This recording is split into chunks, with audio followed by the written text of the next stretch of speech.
Les Verts ont vu rouge. Après la débâcle de la présidentielle où Elvie, représentée dans cette course à l'Élysée par Yannick Jadot, n'a récolté que 4,6% des voix, le parti a été secoué par les accusations de violences psychologiques envers une ex-compagne portée contre le secrétaire national sortant Julien Bayou. Ce samedi 10 décembre, à Rungis, l'élu du Pas-de-Calais Marine Tondelier a ainsi repris le flambeau d'Elvie.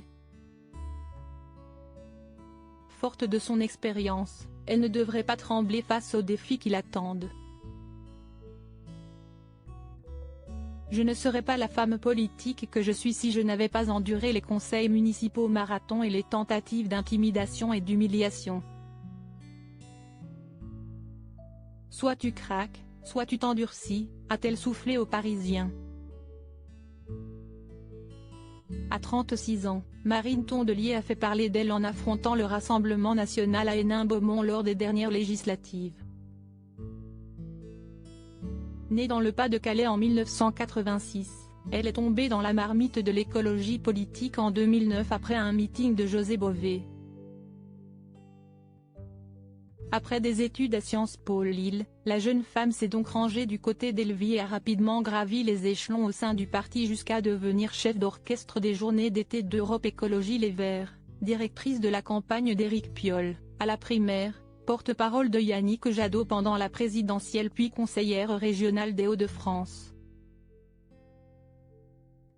Preuve de son engagement, Marine Tondelier n'a pas hésité à faire entendre sa voix dans une tribune baptisée Le Vivant ou les Cendres, un texte appelant à refonder le parti en se tournant vers davantage d'ouverture vers les mouvements associatifs, mais aussi de connexion plus étendue avec le monde rural, périurbain et les quartiers populaires.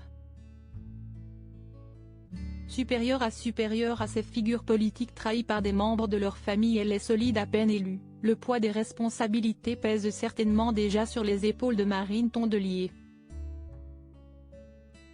Il faut dire que le parti doit réussir à peser davantage dans la balance politique à l'heure où l'urgence climatique ne peut être ignorée. Pour David Cormand, ancien patron d'Elvie, la nouvelle secrétaire nationale a toutes les cartes en main pour faire face aux défis. C'est un arbre à croissance lente, a-t-il indiqué aux Parisiens. Et de poursuivre, elle est solide. Elle a fait tous les étages du parti, y compris les trucs ingrats. Elle est dans la direction depuis 10 ans. Pour ses détracteurs, ça la marque au fer rouge, mais c'est une qualité. Article écrit en collaboration avec 6 médias Crédit Photo, Courgi Sébastien Abaca.